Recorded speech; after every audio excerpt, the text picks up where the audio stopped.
Okay, so here we are, another episode of Bosco Talks.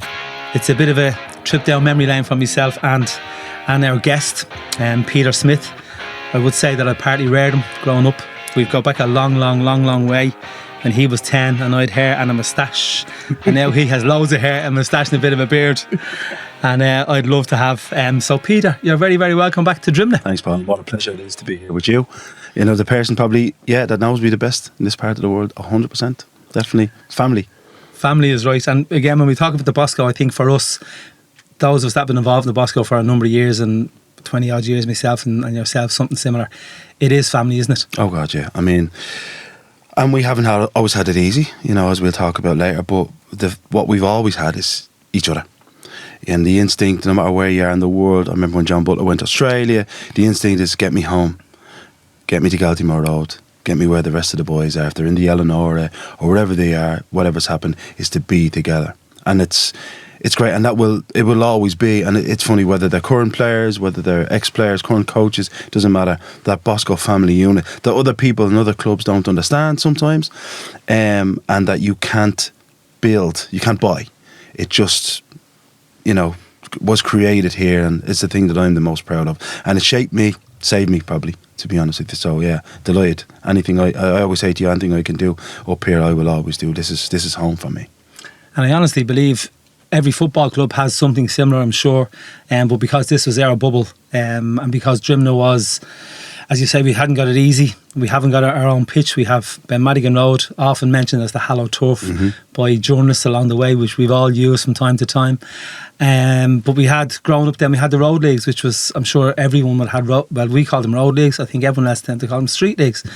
So your first memory, or my first time I would have met you, is when we were in the road leagues. Have you any memories of the road leagues? I do. I remember being a goalkeeper, and I probably a promising one, you know, for Joe Jones in the year below your category. Obviously, Jerry Bunn was playing for you, and obviously it was Philip Case was floating around, you know, and I think he was the one that ended my career as a goalkeeper. He was just too good, and which forced me out. But I remember we won the league section in that final 7-4.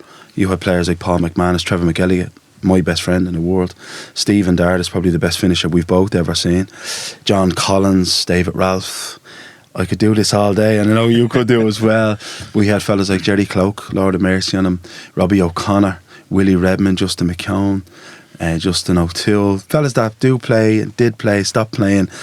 But, you know, then you beat us 4-0 on the Saturday afternoon. That Tottenham were beaten by Coventry in the FA Cup final.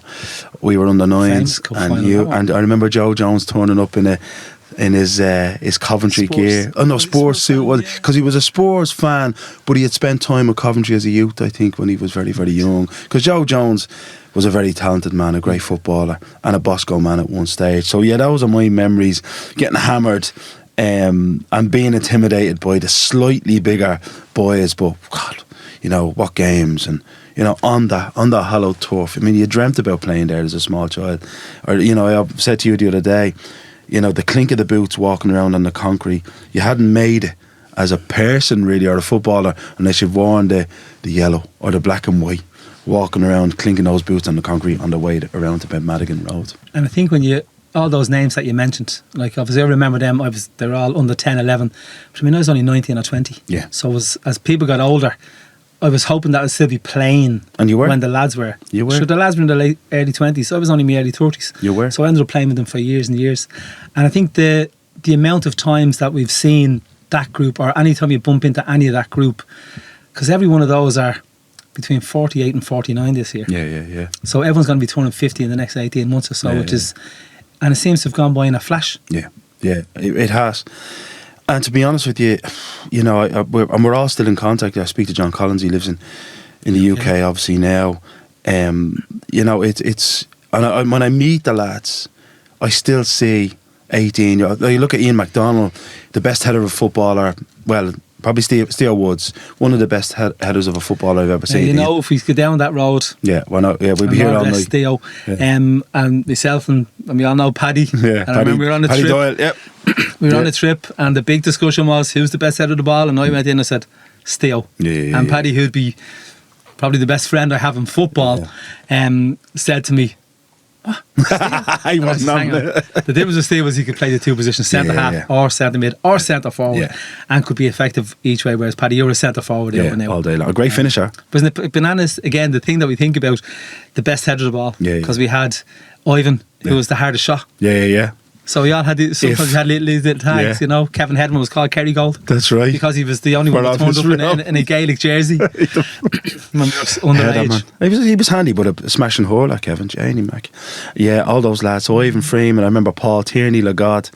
Us around the Ben Madigan field, running around in the mud with all those lads. And in them days, of course, you know, the lads would turn their Paddy Collins. The lads would turn up in any jersey, so there'd be Man United jerseys until you kind of took off. Because I remember from Paddy and Anto, I think it was from Paddy McGlynn, when you took over, it became training tops were going somewhere. So we went from kind of Premier C, you know, to okay, we're taking this seriously.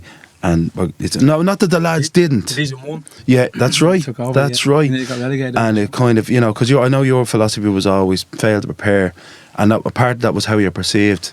You know, we didn't have anything, but what we had, we got a bit of sponsorship. And I always remember wanting to be part of that. 17 years of age, playing first team football, making my debut, playing with you out in Dunboyne, winning a cup game. 2-0. You know, exactly. 17 years. The great Matt. 1995. That's right. Matty Kerrigan in goal.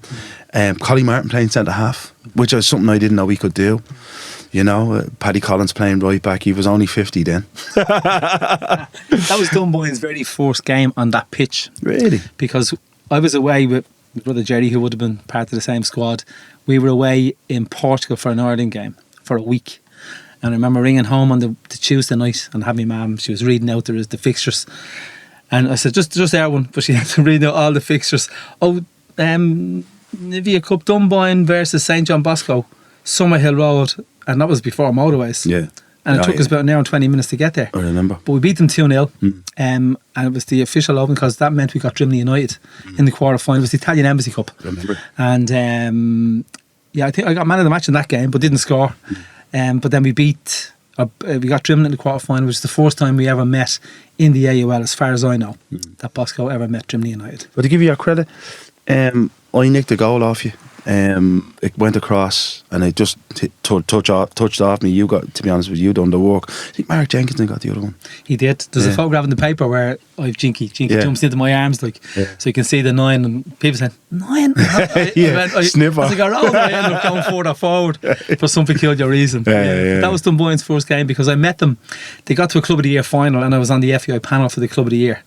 And I told the lads from Dunboyne, Eugene, Mr. Chairman, I said, Eugene, I was there in your very first game. And he said, no way. So he went and they routed out, they had all the newspapers that they were in. So I came down to their booths. So everyone had a booth and they presented to the committee. And they showed me the photograph. And I said, there you go. And they said, which one are you?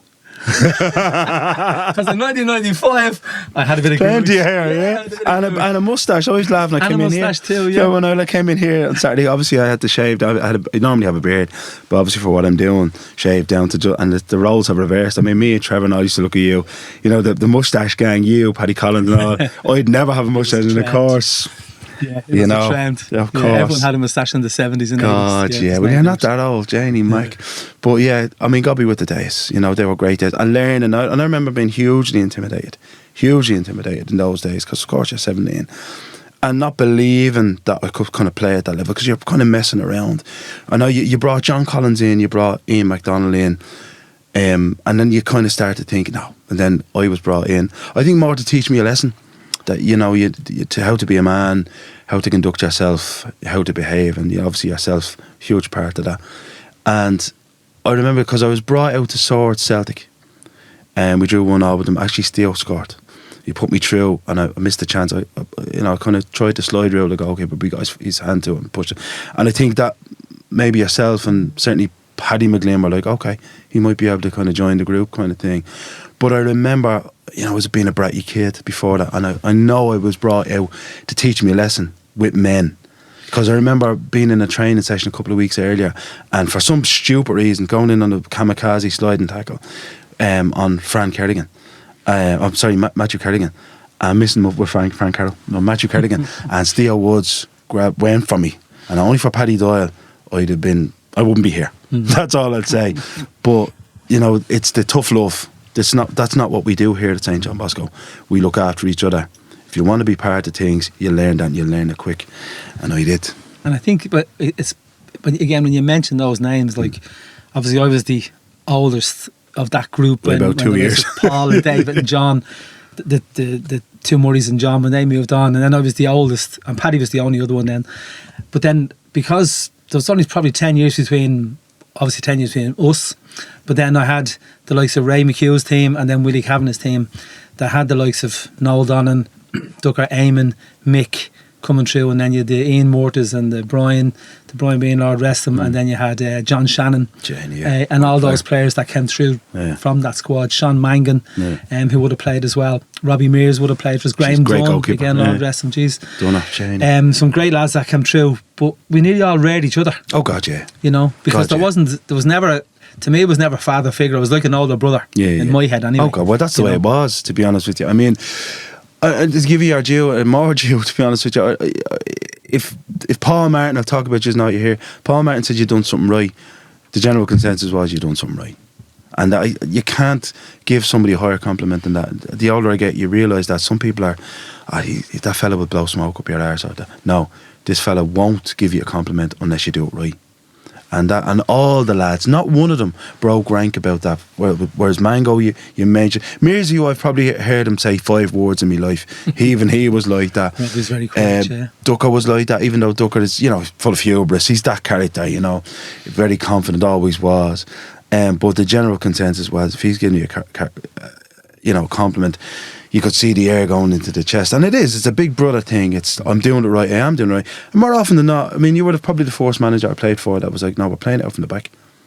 I remember one summer going over to see White Terdinure, and there were big noises in the Leinster Senior because you wanted us to get a test, and you were like, I'm playing 3-5-2. Never forget it. Jason Martin playing in the hole. I'm playing 3 at the back. Because I want the numbers at the back to swell forward, and I want people playing football. And we were all like, no, used to the 4-4-2. Let's get it forward quick. Get fellas behind it. Try to keep it tight when we can. No, you're not. We're gonna concede goals. Get used to it. But we're going to play some great football. And then, of course, Dick Redmond, when we started kind of making impressions in the AUL, I often remember the great story of Hout coming down from amateur, coming into, I think we were Premier C at the time. Yeah, we were. And they deliberately sent them to us first. The season before that, Broombridge came in from the Leinster Football League, Leinster Junior League, and they were the top pins there as well. And we're looking for Premier B, and the first game was against us in Benmadigan. And I only came back from holidays on the Saturday, and Declan MacDonald, who's a good friend of mine, and Declan, I hope you keep him well, was a volunteer for me as part of the Euros and the Europa League final, and Declan was the referee in that game, and it went to penalties, and we beat them on penalties. And then the next year, we didn't go up though. Not at Broombridge, I don't think, that first year. Then the next year, Hoth came up, and they were the top team in the amateur league, and they were looking for Premier B, and they got Premier C, and the first game was against us, and we beat them 3-1. That's right. In the first game. Ronnie Redmond, I think I was playing down. I came on and played down the left hand side because I'll never forget it. You said to me, the right full is our best player, and I'd never heard that before. And you were like, it was about half an hour to go. We were winning the game, I think 2-1. He's the out ball, and we're under pressure. Go over there and keep him busy. And all I did was turn him a couple of times. Of course, took him to the boy because you said he'd no pace. You'll hurt him. Clip the ball over to Ronnie Redmond. Game over 5 minutes ago. See you later. I think Ronnie, did he score 2 that day? He did. He might have scored 2 that day. Ronnie was a machine. And actually, one of the players, Mark Nangle, I was playing football with him last Thursday. Really? There was 3 brothers, and Marcus won them. Yeah, I was playing ball with him last week in the little 5-a-side. And he was a hotel. Goes to show. And that's a lesson that Dick Redmond wanted to teach them. Yeah. And we taught it for them. Yeah, for sure. So growing up then as a kid, so we've kind of jumped maybe a little bit on into our early Bosco days. We'll come back to it. So growing up as a kid in Drimnagh, obviously we knew all the kids in Drimnagh played football, and we knew you from a kid, but obviously we'd only see you. Was probably under 13 by the time that team broke up, and you came back to a few years yourself, and Robbie and Jerry and a few others then came back after Crumlin broke up. So what was it like growing up in Drimnagh?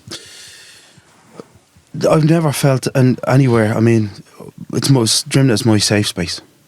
So obviously, listen, there's prejudice everywhere, but I've always felt, and I've said this before, I always felt fiercely protected by this place. And it's not just the fact that sport does it. You know, you play for the Bosco, immediately you've got 36, 37, 38 brothers who are looking out for you.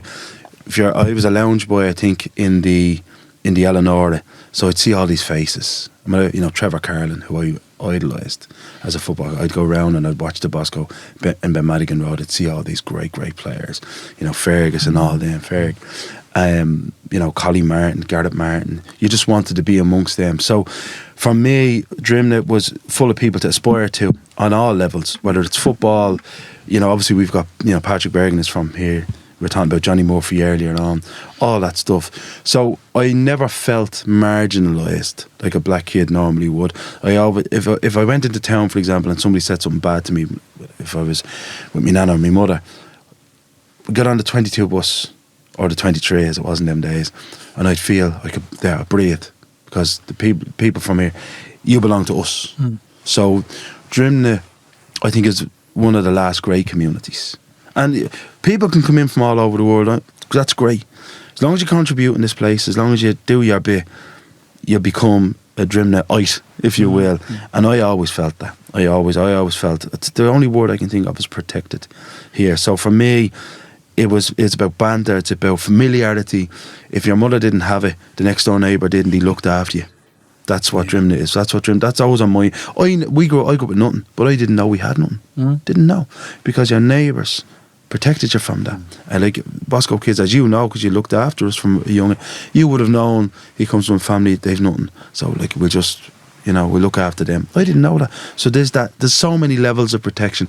So if you ask me, yeah, protected is what I felt here. Outside it, not so much, because you're exposed. Because in the cul-de-sac in Madigan where I am, 24 houses, but we had enough kids between us all, between the Foleys, the Sutcliffes, the Moglers, the Gaynors, the Gagans, the Downses, the Codys, the Martins. There was 2 or 3 groups of us growing up. We had our own rounders team, our own football team. There's a photograph appeared of my Mornville Road Leagues team, that P. Fitzpatrick, who went on to win the FEI Youth Cup with the Bosco in 1981. So P was my first manager under 7. But there's a photograph of just before my 50th, someone put up on Facebook. And from the house in Madigan Road to here, which is maybe 250 yards, every player bar one lived. I passed the house on the way back where the mother was. There you go. But we'd have never seen you as different. No, and that's the thing. That's Drimnagh thing. That's a Drimnagh thing. I belong to you. That's the way it is. You're from Drimnagh, but we wouldn't have seen you as different. But like as you say, protecting, and I've seen you mentioning that in articles. I've seen you mentioning, or I've seen, you know, articles that you've written. You've talked about being protected and feeling like that. But there must have been times when you went outside that prejudice did kick in. God, yeah, I remember being in Croke Park in about 1988. I think I was 10 or 11. We were brought there by the school, and there was a bunch of young fellas throwing things over the balcony. As the way Croke Park was built in those days, you'd kind of run down the concrete kind of barriers. And a man came out of nowhere. It wasn't me, obviously. A man came out of nowhere and just grabbed me and started throttling me because he felt he could. Because he felt he could. And he picked me out. And because it's a double ender, he picked me out. It must have been him. And then he felt he could, because no one was going to stop me. Now, obviously, the teachers took him off me. It was then you realise, you're a kid, you don't realise, but looking back in it, you realise how precarious your existence can be, because people feel that they can do those kind of things. So that turned me off. I played a little bit with Good Counsel down the years. I remember doing a scoring and Og with them, which is their musical competition. I love Irish. You know, I'm not a Gaeilgeoir. Pádraig Ó Lynchick, who I'm working with at the moment, is Pádraig, who was the lead in the Courier, great man, and he teaches Irish in London. But I love me language. But when I went down to play there for a brief stint, I never felt that level of protection. I felt exposed, and I felt people were looking at me going, why is this fella playing our sport? And of course you see it nowadays, you know, different, I think Lee Chin, different lads playing and excelling in the sport, and you'll see it more with Nigerian kids because they're physically superior to us, whether we like it or not. and they would hear me to us. But you'll begin to see it, and it will enrich that sport. It'll make it even faster and even stronger. But in those days, and that's what turned me off. Even though the great Terry Potts was my manager then, I loved Terry, and he was lovely with me and used to talk. He was a convener in the union. I think he was a fireman, but he did look after me. But when you were going to different away games, I really felt exposed. Right. I really felt so that turned me off the Gaelic altogether, to be honest. But I mean, if you look at the Irish football team now, Adam Ida comes on, scores a goal. Yeah. Jaden Ume, I'm not sure if that's the right pronunciation, plays in the 17s who qualified for the World Cup yesterday, which is phenomenal. Scored 2 goals against Poland, 2 great goals. So as you say, the intercultural of Ireland, but we never saw you as anyway. That's just Peter and Carol, and I was never treated. As we were concerned, exactly, and I was never treated. And you do forget. Even now, that's right. I'm black. Do you know what I mean? But when we walked down the lane here on Sunday, a memory jumped into my head is when we were playing. You were the year below us, as you mentioned earlier, and I was locking up the dressing room as I was last out. It was Mark, my cousin, was after walking around with the lads. I'm locking up the dressing room, and you come back up, and someone had spat at you. I remember coming in and tidying you up, and I never forget, you kind of were stoic at the time, so you would have been maybe 12, maybe 13, and I was always struck by how stoic you were like that. It bothered me, but it didn't seem to bother you, and as I kind of over time I might reflect on it from time to time, and I might have thought something like that must have happened before for you nearly to whereas, and I went and spoke to the other team's manager, and you did more than speak to them. I didn't say that, and I said, look, I'm telling you this happened surely, but unfortunately that was then, and you'd like to think, even though I'm sure stuff still does go on, but that was the first time it kind of hit me that this must happen in the past. Yeah, and you become, certainly in those days, it's almost like, that's just what happens, isn't it? Do you know what I mean? And it shouldn't be. I mean, God, I remember so many, I remember, just so many instances where and it becomes normalised. And now that I look at these kids coming through and, as you say, making the game better, making the city better, making the country better, on a lot of levels, as artists, as whatever, drawing positive energies and attentions to who we're trying to be, who we're trying to project as being Irish. It just wasn't like that in those days. There's that kind of, it's not even tribalism, because I'm tribal, as you know. So I don't think that's tribal. It's just basic hatred, and I think because of people like you who marginalise people with those attitudes, we're working on it. We are working on it. We're getting there. Now, there's a lot of stuff going on now, but I think for me, I would always invite people, especially as people seem to be obsessed with being polarised and saying, right, I need to be either of the right or I need to be of the left. No, pick the issue. The arts, be of the left. Protecting your children, be slightly more conservative minded. Pick the issue. And racism is the same thing. And I think you can be quite conservative but not be racist. And I think we just need to invite people to separate their thinking. People, it's all instant responses. Now, that is what I am. What we're bombarded by identity politics and identity conversation, and it's so dangerous. It's so dangerous. You can't, as I said to you, you can take those main categories of like what are important to you and decide where you sit, but it has to be issue by issue. It can't be based on who you are, because who are you? I'm a father, I'm an artist, I'm an actor, I'm a football fan, I'm all of these things just like you are. And my leanings change. Like for example, I'm Celtic. I hate Rangers. Do you know what I mean? I try not to get involved in the hatred because stuff. You love one, exactly. But when I meet Rangers supporters, and I walk, and we have a great laugh, and we talk about the slaggins, and I get particularly emotional when I see people like, for example, Ali McCoist getting emotional about Tommy Burns.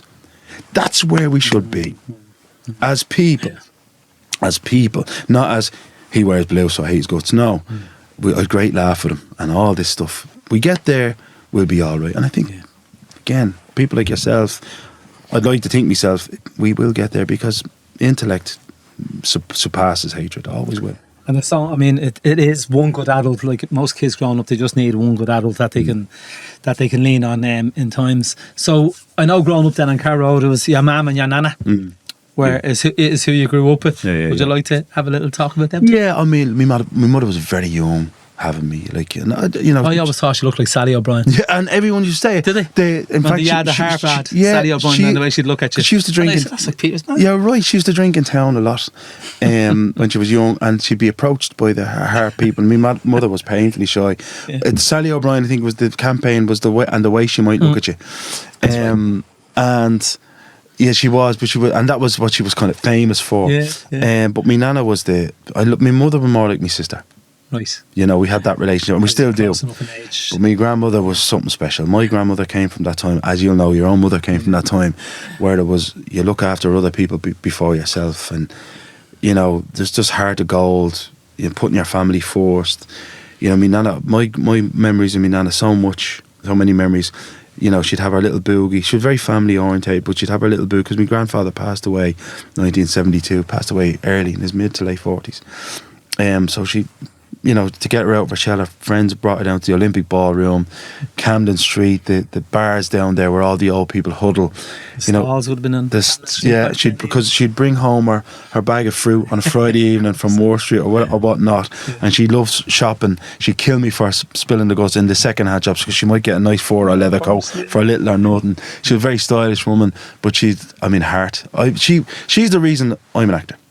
She's the reason I do this, because she sat me in front of Elvis movies, Steve McQueen. I know more about that kind of generation than I do. For example, there's a line in our play where Philip talks about his dalliances with Bruce Shields, and Bruce had seen a movie called The Defiant Ones. You know, the one where Sidney Poitier, he says Sidney Poitier. So I have to say, like Sidney Poitier. Exactly, Sidney Poitier stages a mock fight with Tony Curtis, and talks about that. And of course, I know that film because I've seen it a load of times with my grandmother. So it was thanks to her, because I mean, they were just better actors. Nowadays, it's how many Instagram followers you have, and you know, have you been on Love Island or whatever bullshit like that. But them Tony days Curtis was the chap. Oh god, he was nearly always the chap. God, yeah, and that's the chap. He won't get killed in this film. He's the chap. Well, Rock Hudson, you know, my mother refused. My grandmother refused to believe that Rock Hudson was anything other than Doris Day's, you know, boyfriend. Of course, yes. Yeah. That generation. It was a bit like Fred and Ginger, just standing Ollie, like, you know, exactly. famous pairs that lasted long after we were gone. That generation is was where my influence come on. That's what I get from her. And I miss her to this day, to be honest with you. I really do. I know how you are about Mamo as well. It's the same. It's actually, you know what? Sorry, it's my mum's birthday today. No. There you go. She'd have been 93 today. 26th of March, yeah. There you go. Just and she has a little plaque around the Morn Road Church, doesn't she? Yeah, I can't find it. Once they moved, and in fairness, when you talk about the Drimnagh and the residents, my mum hated flowers. She said, "Don't give me flowers, Jesus." It reminds me of funerals. And she says, "So don't bring me flowers." So the residents in the cul-de-sac, so Phyllis Bright and Bernie used to always go around. Bernie Creasy, before she got married, Bernie Short, used to go around and do a little collection. And anytime they knocked the door, my ma say, "Oh, there's Bernie and Phyllis. Tell me who it is." She's an awful cow, so I'd have to go and see who passed away. And then they put a couple of quid in the envelope. But because my mum didn't like flowers and they always got a wreath, they got a little plaque from my mum and dad, because they passed 6 months apart. For mammy and daddy. 6 months and a day apart, 6 months less a day, and from the residents up in Madigan Road. Now we'd always call it the Avenue. We just called it the Avenue. But it's scarce like that. It's my mum's. And it's funny that Avenue. And I quote her all the time. It's funny that Avenue. Eddie Gaynor is playing drums for us. Is he playing drums for us? Is he in the show? Oh yeah, I walked into the room, and of course, being Drimnagh, I was like, "What are you doing here?" This is a few weeks ago. I'm playing drums for you. I was talking to his sister Suzanne today. I'm playing drums for you. I was like, "No way!" So of course, Philly. I would have been closer to Philly. Philly played with Jerry. Yeah, that's what I'm saying. During lockdown, they done two or three little things where we all sat in the gardens, and the band was on in Jacinta's garden and Gagan's garden. That's what I'm saying. And we were all sitting in the gardens looking, and then as things started to loosen up, there was I think 3 over the space of 12 months, and by the 12 months it was it was nearly celebrating that the lockdown was over. And Philip was the drummer, of course, and Jerry, and actually Sean, Jerry's youngest Sean, it's his birthday today. Really? He was born on my ma's birthday. Shiny. Yeah, there you go. That's madness.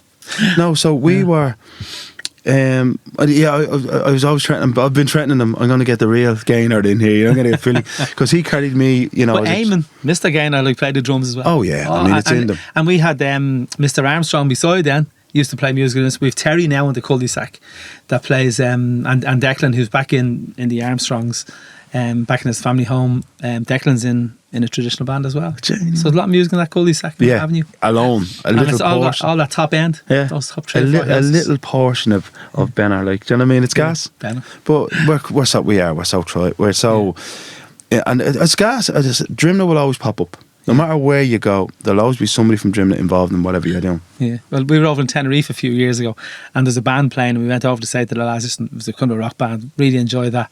And the lead singer, and he plays the organist, and he said, where are you from? And my sister says, Dublin. He says, I know you're from Dublin. Like, where in Dublin? Yeah. And I said, Drimnagh. Ah, jeez. Whereabouts? Benmadigan Road. Ah, do you know Eddie Gaynor? Philip Gaynor. He played in the band with Philip and Eddie over the years. But when you mentioned as well, like even again the families before, as I was growing up, we had Mrs. Elliott, who then got married to Mr. Armstrong, and Mrs. Flanagan, who is now Chrissy Dardis's mother-in-law, if you like. But every Tuesday and Thursday they used to make a big pot of stew, and there'd always be stuff left over. And that got shared around families in the avenue, and that would have nourished us, no doubt. 100%. No doubt, a number of people at the top of that cul-de-sac. 100%. You know, wouldn't have survived only for. That's how we. You know? That's how we do. Yeah. People don't. And some people. Listen, I'm not saying there's not other parts of the. Of course there are. I'm sure it happens. But it's just how we do. It was our environment. You know, I'm not advocating for people not to lock their doors, like, you know, the stories here. But you know, there's nothing to rob. So exactly. But sometimes you have to open your doors. You know. Yeah. Sometimes you do, and that's again getting back to the protection. That's part of it. Oh well, I'd say like if we were out on the road, and not that most of us were well behaved, but if anyone acted out, any of the neighbours could chastise us. 100%. And there was no issue. Like you'd walk in, you might walk in after you might walk in after getting a scolding, and if you say to your mother or your grandmother, well, the first question, well, what did you do? What did you do? Do you know what I mean? So you mentioned that because of your granny, that's what got you into acting, and I always remember you then with Twink and Samantha. Was that that's the first acting gig I remember? Yeah, it was. That that was the first real one. You know, where someone puts money in your pocket. But I know there's people up in our ladies' hall that will claim otherwise, because I did from Millie. I think Millie Lane. I did Grease up there for the Amdram when I was about 12 with Marky Smith. I remember a photograph of you and Dickie Rock. Yeah, I did. That was a song though, over in the Crumlin. I did a few. Right. In fact, Jason Rock got on to me, because I didn't know Jason's a big Thin Lizzy fan. So I sent him a picture of myself and Dickie, the one that was on Facebook. Oh, very good. That was my first first time anyone paid me to sing, and he didn't have to. It was Crumlin United. Box. Yeah, exactly. It was Crumlin United. They asked me to come, and Dickie was like, but Dickie, in fairness, Dickie went straight to Louis Watch afterwards. We went, there's a fella from Drimnagh. Certainly Dickie Rock is, an absolute gentleman. But yeah, the professional debut was in the Olympia Theatre. I mean, a 3-month run, so 74 shows, I think. I was just saying that as well. He was. Okay. I was just about to name him, but I won't. Yeah, I'm 100% sure that's what I want. Dustin Hoffman. Yeah, the turkey. So I think when you come down training one or two people, I said, I don't think that's the turkey. Put it back in your box. At least the turkey has legs. But no, it was great crack, great experience, and working with Adele, working with Twink. I mean, a lot of people associate her with Panto and ha-ha-hee, but let me tell you something. Scrap Saturday and all that stuff. Like she was the female voice of all the other female roles, whereas obviously Dermot Morgan and other stuff, but she was the female artist on everything. What an actor. And very, very funny too. I had a and could switch the accents left, right and centre. I mean, I had a conversation with her about perhaps playing Philomena in this production, but it was, she, just wasn't right. But she kept me on the phone for a couple of hours, because she's very motherly, great, and for me, pound for pound, one of the best, most talented people ever to emerge from Ireland. She probably should have been a bigger star, in my view, definitely. She can just turn it on at the flick of a switch. It's incredible. But there were so many. I mean, the likes of Maureen Potter and all those. Oh God, yeah. And that was her hero. My mum looked quite like Maureen. That's right. Yeah. And I remember sending her and my sister in they were in the Gaiety or something, and I got them tickets. And they went into the Gaiety. So at the break, my mum was sitting down with my sister, Christine, and someone came over and started asking her for her autograph. So those people thought that Maureen Potter during the break was sitting in the bar having a drink. So my mum says, yeah, sure, and who will make it out to? So she posed for photographs galore, and then Maureen Potter came in, or she saw her at some stage, and there's a photograph with her. The two of them. But in them, my mum took off her glasses, and it's when she had the glasses on, they were the spit. So we have a photograph of Maureen Potter leaning over. So, but there was so many really, really good actors. Oh God, that would have. I'm sure a bit like the show band would have made a living out of doing it. Yeah. The Joe Dolan's I mean, the amount of records and places he would have filled out over the years. Joe, I mean, Joe's different class, I mean, Mullingar claims him, and quite rightly so. And they should. And we was there at Elvis, really. That's it. I mean, even for me, I got to know Brian Red Hoodie quite well, and I mean, you don't realise how far and wide these guys are known. I mean, it was a toss of a coin. Tommy Hayden, who was a great Irish manager, probably the first great Irish manager. He was my manager, years ago as a kid. He told me a story that, I mean, Red was quite big here. So they'd be sent songs in those days. None of them were writers. And somebody sent him a song. I won't name it, but he sent him a song, and he listened to it and went, no, I'm not recording that. We'll go another way. We're all right with what we're getting in Dublin. Anyway, another artist took the song 3 months later, Delilah, Tom Jones, and that song made him huge. Yeah. All over. I mean, Tom Jones, beautiful man, great voice. Beats, everyone knows that. Yeah, but it was a name that tune. But Red thought it was a joke. That was a bit of a joke song. I'm not singing that. Yeah. Because Brian is a serious vocalist. He really still is to this day. A serious vocalist, but he wasn't having any of that song. But it goes to show you the sliding doors moments. But we've so many legends. I'm speaking to someone, the surviving Stephen, the surviving member of the Miami show band. Stephen was shot. God, I think he 30 bullet holes in him. And this year there's I think it's the 50th anniversary of the Miami show band. Yeah. So they've asked myself and a couple of others to go and do a couple of songs wherever they're doing it, through Pat Hines, a friend of mine that's connected to Fianna Fáil. So to listen to that story, I mean, music was so important, and that era was so important to keep people sane, to keep the peace.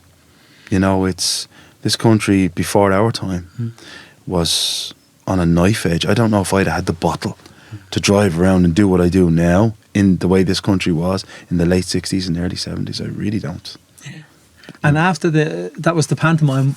What was your next acting gig beyond that, or was it a singing gig? No, I went down to straight down to Cork. I was booked for the National Premiere of Fame down there by the great Catherine Mann Buckley, and obviously there's the Dublin Cork thing. So myself and Samantha were invited, but Samantha couldn't do it. She was going off to record an album for Louis. I went down there for 6 weeks and really had a good time. Really talented people down there, and I have to say, Catherine is probably the toughest director I've ever worked with. I worked with Guy Ritchie. Do you know what I mean? I worked with big directors, but she's the toughest. I'll give you one story from that run. One of the school teacher couldn't go on one night. The girl that plays, it was at Fame, and obviously it's a teacher-student dynamic thing. The school teacher who was playing the one who's opposite me, trying to draw the goodness out of my character, which is Tyrone Jackson, and failing ultimately. There's a scene where she gives me a slap, and you can't fake a slap in theatre, as you know. It has to be, but you're trained, and it hurts. Let me tell you. And you bruise like a peach. Oh God, yeah, I certainly do. But she couldn't go on. The lady playing it one night, and Catherine, I think she resented the fact that she had to pay me Dublin money. So she went on. She went on. And anyway, the scene came up, and I remember waiting for it, thinking, oh God. And she hit me. She nearly knocked me into next week. Now, she had just come off a run as an actor, playing Big Maggie. So that'll tell you the type of woman she was. She was not a woman to be messed with. She was a considerable lady when it comes to physical stature, and she put everything she had into that slap. But it sold it. Yeah. But it nearly knocked me into next week. I'm telling you that now. And I think the next thing was pop stars. I was in the GPO at the time, and there was a girl who was in love with you. She was madly listen. I'm sure it was send her the Specsavers.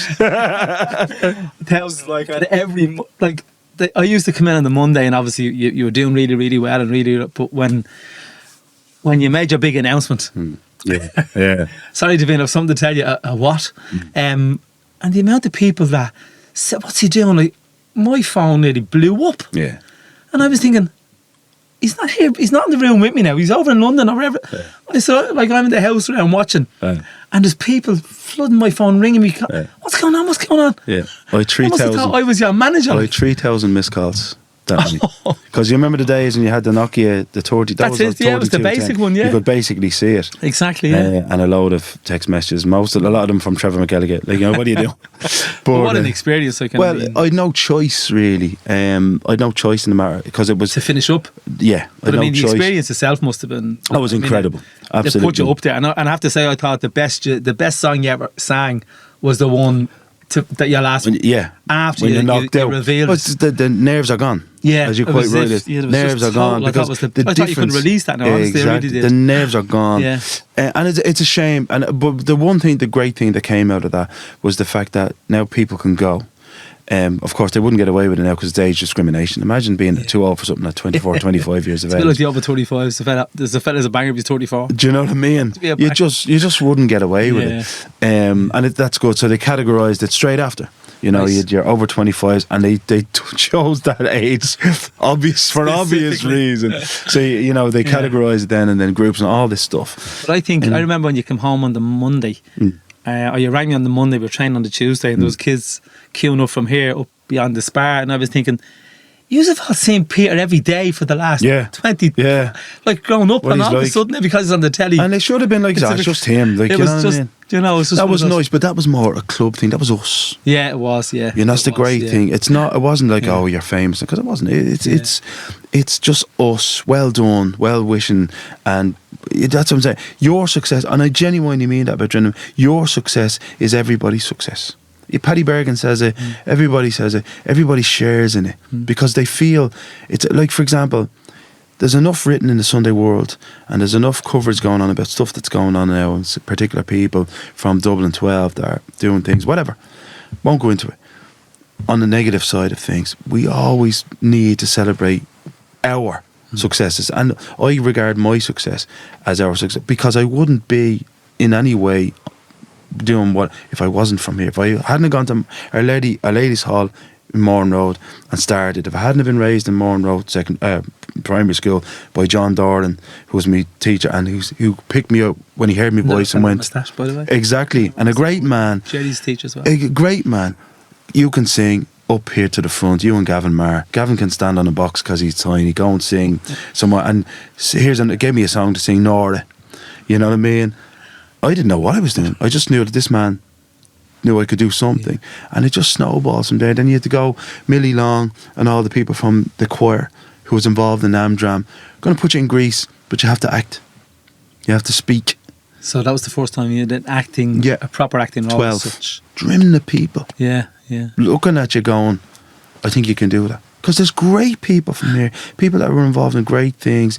They mightn't have the profile that some of us have now, but they should. They're certainly more talented than me, and they were.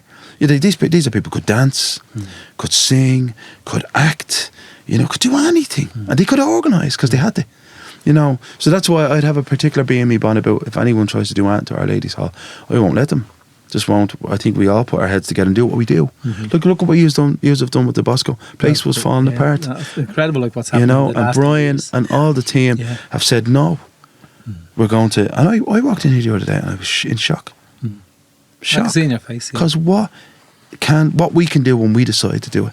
So hopefully now, John Merrigan, our producer, has agreed that we will, and Mark Downing from AMA has agreed that we will come and we will do things here. We'll do things in Our Ladies Hall, make it a satellite venue for all the good acts, better acts than me, the likes of Tom Dunn and Brian Kennedy, all these great people that can come maybe once a quarter, put a few shillings in the coffers up there and keep that hall open. So the Greece one then, if that was excuse me, if the Grease was your first acting and singing role,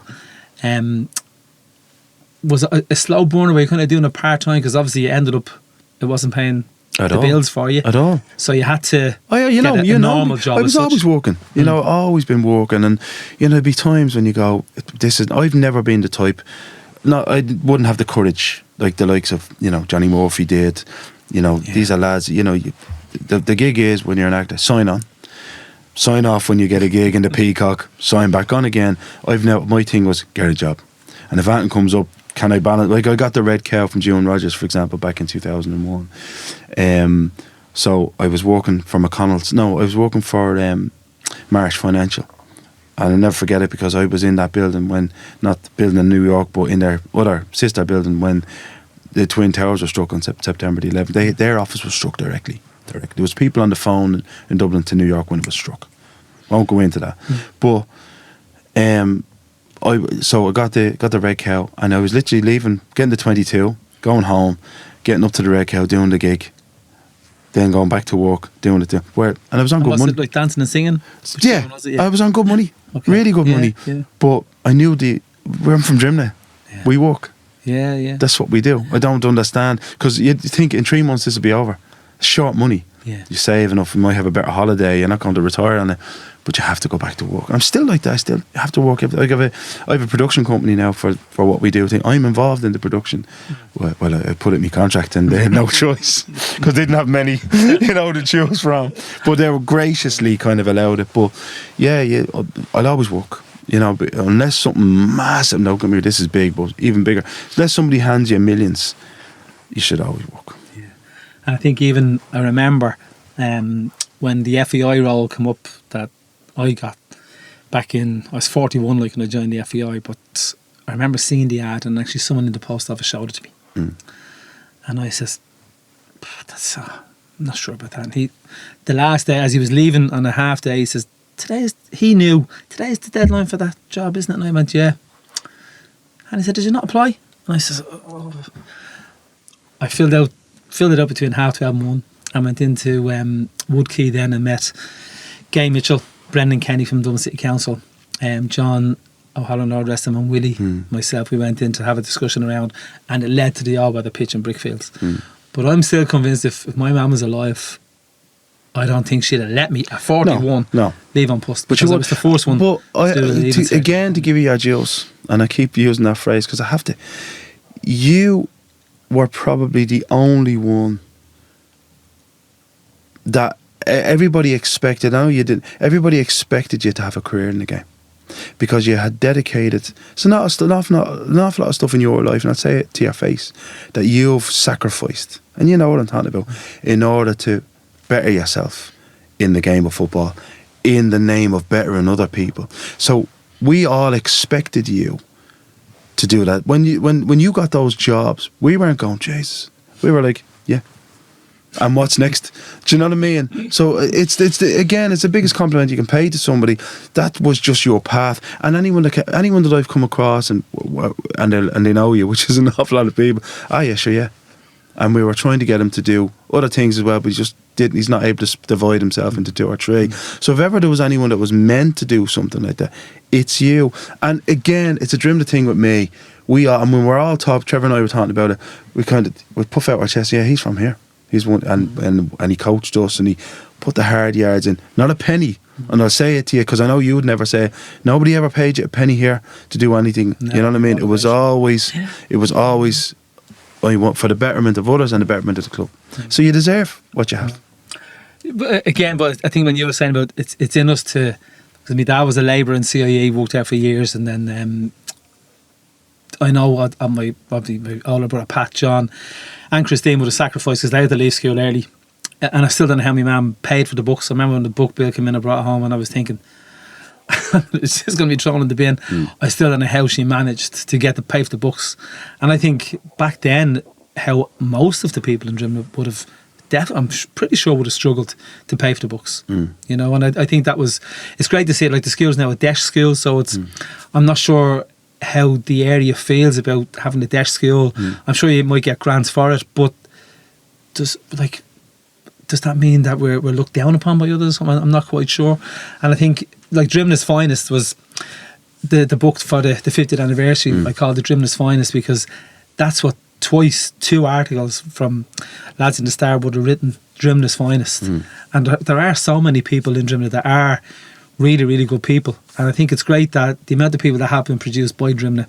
And again, what's that chap from Crumlin? Phil Lynott, is it Philip Lynott? And he used to say, like, when I'm away, I'm from Ireland. When I'm in Ireland, I'm from Dublin. When I'm in Dublin, I'm from Crumlin. When I'm from Crumlin, I'm from Leighlin Road. Exactly. And I think it's great that and it's bizarre now that he looks a bit like you. A little bit.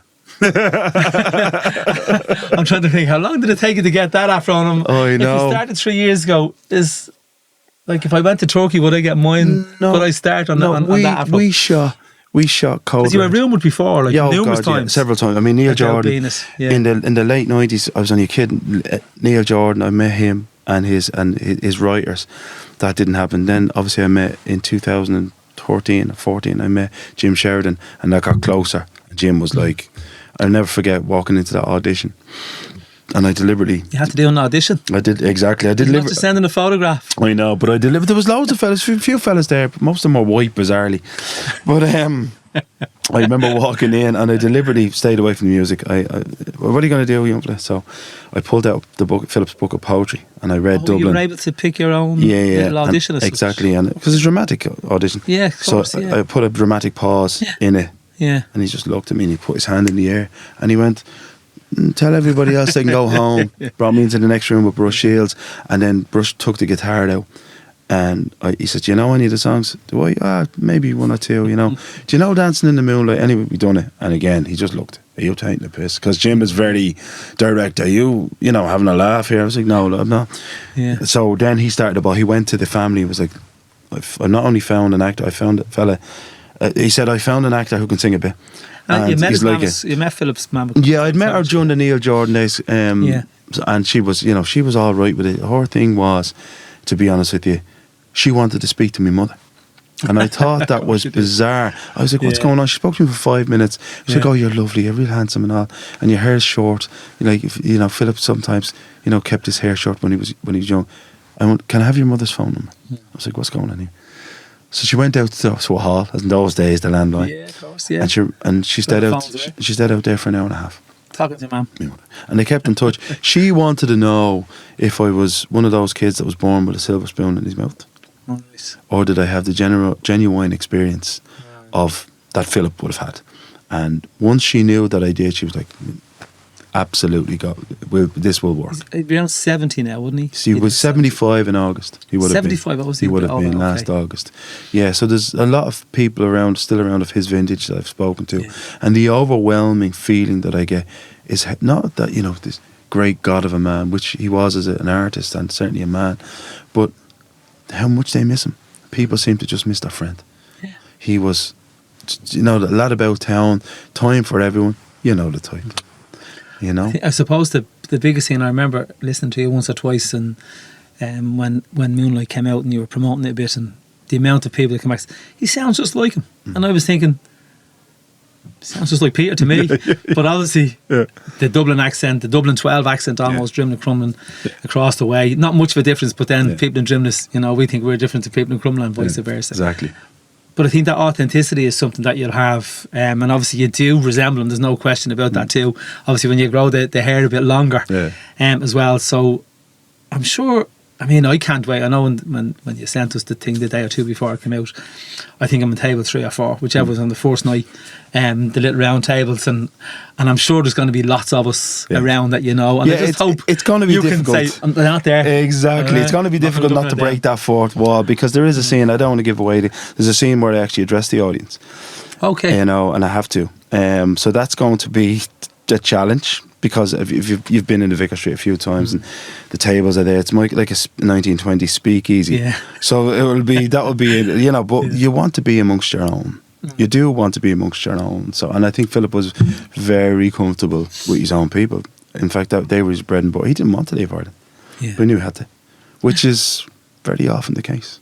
But I think it's like, I was kind of in my head, I almost think it was a concert. Yeah. And then when I heard your first little audition when you were doing the promotion, and I realised, no, it's not. But I think the fact that there's going to be real music, and you're not just playing the songs that everyone knows. I think that realism, and I think that's going to blow people away. And I can't wait for that little piece of live action. When that breaks in. You know it from your brother. From Jerry playing all that. Jerry's a gifted bass player himself. And kept me awake many a night when I was growing up. Playing Tin Lizzy. I tell you that. You know, I mean, you know, and that's the thing. It's in it. Everybody here feels, and they're right, feels that they own Philip, and I think that's his legacy. The fact that they know that's it. What do you mean? Oh, you playing that? You better not play that. You better play that. That's what I'm getting at. They miss him, and listen, you're going to play that, you know, and they're looking at you as if to say, you know, give me an answer. So for me, yeah, I mean, Philip is a reflection of who we are in Dublin 12. You know, and he always will be, and it's just so sad that he's not here. And after missing the two original films that, I mean, there was a lot of publicity around it, and it really looked like they were going to take off, and not repeat that did, maybe they may in the future. When this came around, were you approached, or how did you end up? I'll tell you exactly what happened. Anne Curtis, my agent in Ireland, lovely, whose brother Gus lived with Philip in Clontarf. Bizarrely, there you go. Small city, small world indeed. She was approached by the producers for another actor, an Irish Nigerian actor that she's got in her books, and she went, "No, you need to speak to Peter." And they were like, "Who?" You know, because they're Irish, but they're based in the UK. Yeah. Exactly. And obviously, you're living away as well. Waits for no man, and they were like, "Oh, okay, we set up a Zoom with him," and I got a call an hour later going, well, John just rang me and went, "I understand what you mean. That's him. If he wants to do it, that's him," kind of thing. It was kind of an instant because, you know, John was born he's from our team, but he was born on he's born in Inchicore, he's raised in Inchicore, so his parents were anyway, so he understands this part of the world, and he understands that authenticity that we have naturally. You know, it's where we are, where we're from. If you had any airs and graces about you, any notions about yourself, they'd be quickly knocked out of you here. Yeah, for sure. Quickly. Obviously, it adds a bit of pressure because he is such an idol. Yeah. I remember taking a few penalties out. That's how I judge people. Yeah. Pressure. Wouldn't send him up for a penalty. Yeah. Or if we're playing a game of golf and George misses one, that's why I never let you take a penalty. That kind of thing. Yeah. But obviously the pressure of an icon, especially in Ireland and even more so Dublin, and especially Dublin 12. But obviously I think there'll be a lot of people who'll be so willing and so looking forward to it being done so well, and I'm sure you all will. But how are you handling that bit of pressure that's going to be around it because you are doing I think it's more than pressure, it's a responsibility, you know. Which is a privilege. It's a exactly, you finished my sentence, which is a privilege. When somebody says to you, "We give you the responsibility of representing something that we care about, we miss and we love," you just don't let them down. And it's like you get up there, take the penalty, put your foot through the back of the ball if you're not sure. Gamble, but do it. Don't walk away from that penalty spot thinking, "Oh, I should have at least given it everything I have." If you look for that corner, don't change your mind. Keeper pulls off a great save, you'll sleep. But if you do something stupid, that's not of you, and he does it anyway. The keeper doesn't move. Yeah, exactly, which can often happen. It did happen. Yeah. You know, can happen. Yeah. But you know, those are the ones that keep you from your sleep, as you well know. But yeah, for me, it's a privilege. I focus on that. Is there any family? Has Phil any family? Yeah, I think Peter is coming. His uncle Peter. Okay. So his mother's youngest brother, who was there's only a couple of years, but they were raised as brothers, obviously by Sarah and Frank. I'm hoping, you know, there's a lot of people connected to him. You know, I know BP is coming. I know Brush is coming. There's loads of it that are, like, Brush is mentioned in the script quite a bit. So that'll be interesting. I don't know if the girls are coming. I'd love it. I know band members are coming. Scott is coming over from the UK, Scott Gordon, who played, as you know, he was a long-term guitarist with Philip. So there's all sorts of connections in the room, which will be emotional, be nice. There's all these fellas. I mean, Frank Rogers, who signed Thin Lizzy, will be with us, you know, he'll be there. But the fact that you don't have to dress up, you don't have to change that, and you mightn't even need makeup. Just turn up. You don't need to work on the accent. Just be here. It's just remember what you have to say. Yeah, you know, and portray it. Yeah, I mean, it's something you need to get out of your system. You know, because it's been said for so long, we've talked about it for so long, and let's see how it goes. Let's see how it runs. And if somebody else comes along that's a better fit, so be it. I'll always be a producer on the show. That's my contract. But let's see. You know, I mean, I have to cut my hair and shoot more action movies. You know what I mean? That's my job. You know, shooting at people and exactly, machine guns and whatever. Exactly. And Jason, who's our director, you know, I've been on set with him a couple of times over the last 8 months, 9 months now. So he's itching to get back to what we do. But you know, it's an experience for all of us, really. Yeah, I'm sure the fact that you're doing the rehearsals and it's been going on for so long, and it was a film that you thought you were going to do 10, 15, 20 years ago. You must be almost jumping out your skin with excitement. Oh yeah, I mean, waiting for it to start. Again, the familiar faces, Dublin, starting here. That's, you know, there was talk of us starting in London. I really didn't want to do that because people got be like, why? No, it has to be. Why? It has to be Dublin. Why? And Southside Dublin even as well. Yeah, even more. It's as close as we can get to Crumlin. Yeah, well, all the good theatres are on the south side anyway. Do you know what I mean? They are. So yeah. I mean, that's a historical issue. I'm not running that down, you know, that's a historical financial issue. But, yeah, it had to be here. Had to. I wouldn't, if you had said to me New York, Las Vegas, for double the money, I'd have said, no, we start in Dublin. Actually, you'll have time to get there. Yeah, 100%. Well, if they let me in.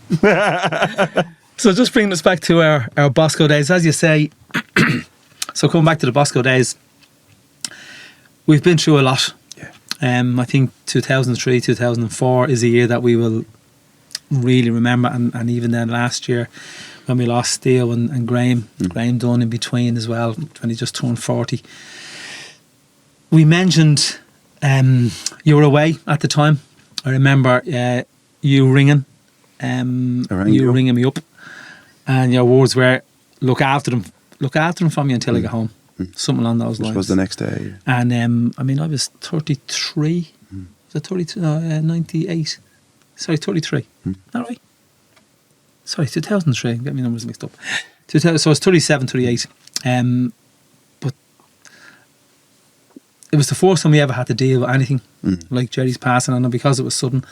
And then obviously Croy, who I know we've done a few little things with Stephen and Niamh. Niamh Cloak. Niamh. And I didn't know Jerry was a twin until we're in the little oratory at the side of the church, and I was there on my own. I think everyone else had just moved out, and I was just having a little look around, and this girl said, "Are you Paul?" And she said, "Can you explain this square thing we found on Jerry's phone?" And I went, "We were playing a match up in Fairhouse. Christy Lockheed, who we mentioned earlier.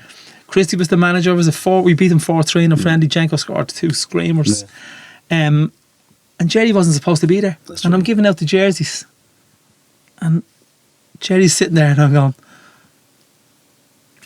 oh God, I've 17 players. And it's the only photograph we have with Jerry and Brian. That's right. Was that day. And you're in it too, of course, yeah. And actually my dad was at that match because he rang me up and said, "Will you get him out of the house? He's driving me mad. Get him out of the house." So it's the first time I'd ever brought my dad to an away match, and we went back to the... It's Christie's put in Fairhouse. Not the Buglers, is it? Yeah, like another one. I remember so that pub, and I remember everything about it and stuff like that. And I remember giving out the jerseys, and I says, because Jerry was so quietly spoken, and I said, "The square." And everyone looked around and says, "The what? Who?" And I says, "The quiet man." And I was explaining that to Niamh, like, at the time.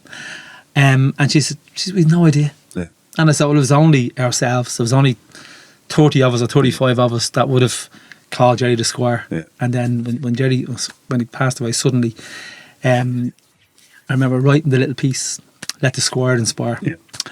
And I remember going out. I was actually in the GPO at the time when Paddy Doyle rang me and told me, and a few of us met in a little coffee shop in Middle Abbey Street. But just before the funeral, I was outside, and a few little things, as you know, writing and stuff was never bothered to me. And I was just standing outside the Spire, and that's where Let the Squire inspire came out of. But obviously, you and Stephen and others were very, very close to Jerry, and I mean, he was only 27 at the time.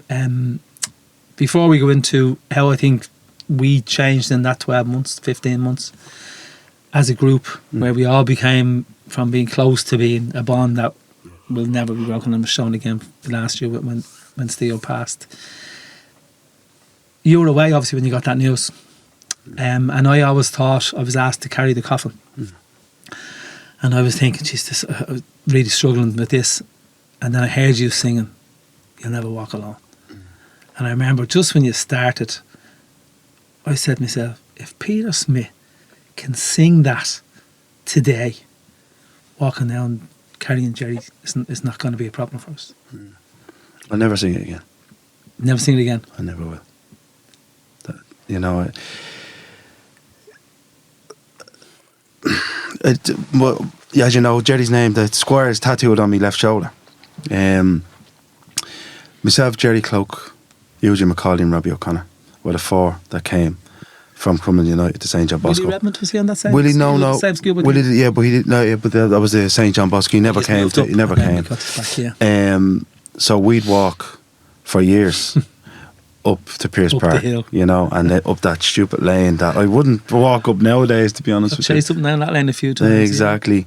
I mean, Jerry, as you know, we were more than friends. You know, we were brothers, and then we were integrated into a bigger squad of brothers.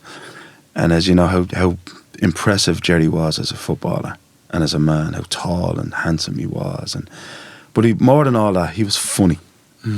And when Jerry Cloak found something funny, you just knew it, because that he had this explosive laugh.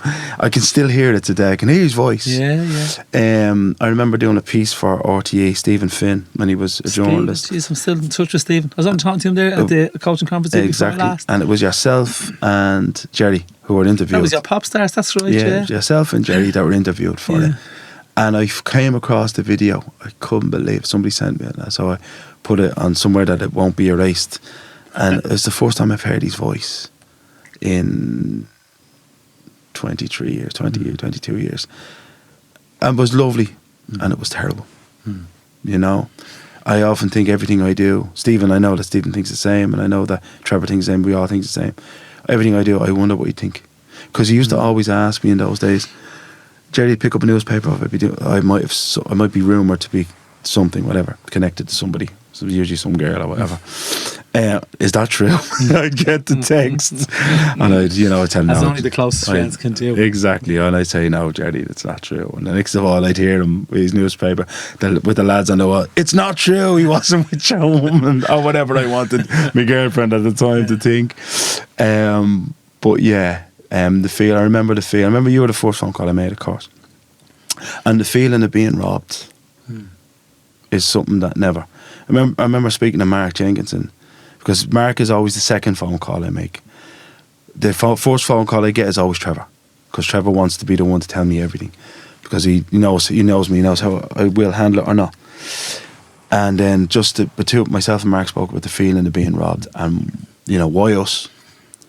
I don't wish any ill on anybody else, but why us? And to this day, every time I look at defibrillator wherever I go, I get a little bit bitter, and that's me being honest with you. I was only talking to someone yesterday actually about a defib over in Lourdes. They were talking about when they were getting it put in the clubhouse and stuff like that, and the lad I was talking to says, the referee should have it in his bag. Yeah. Rather than run down to the clubhouse, why not have it in the referee's bag on the sideline, which was a good point. And actually, Croy, who we'd done a couple of little bits and pieces with, I know Stephen would have been, and Neve would have been doing a few things around that, and Karen at the time. And I every time I see them, I just retweet a little thing from them. And in fairness to Croy, they always really appreciate the retweet. And we're thinking, compared to what of course, because you were part of our little journey. And I remember then we were in the pub, and Jerry's dad, Jerry Senior, and I think it was his aunt. The aunt said, "Stay in touch with the family." And I was thinking, how are we going to stay in touch with the family? She don't know what to say. And like that, I remember the first time I popped down to see the mum, the dad, and then there was an older sister. So I didn't know there was an older sister until the funeral, and Neve, and just get to know them a little bit. And I remember the mum saying, "I just love to hear people talking about them." Yeah. And then I think the strength of our club then was that we named the Saturday Player of the Year after Jerry, and we got the family to present it then for numerous years. And I think things like that are just really, really important to us. Jerry and Hallow were my favourite midfield partnership on Saturday. And I played a lot of Saturday football. But heading wasn't an option. No. I mean, and I used to look at him and go, Jerry, I was tall, but Jerry was 6'4". Brutal in the air. He scored 2 goals his first game down in the boys' brigade, and I thought, this lad's arrived. Yeah. I don't think he scored another 6 months. I think one of them was a header. That's why in the little article, and I remember framing it and stuff, and giving it to his mum and dad, and I was saying that heading wasn't an option because he just, again, a bit like lots of big lads who were always tall. Yeah. They didn't have to practice jumping because they were always tall. The only one I ever seen that was good at 2, really. Eamon Porty and Neil MacDonald. Yeah. Tall lads, so just forget about it. They're See, up centre there. halves are different to midfielders because they're. Yeah.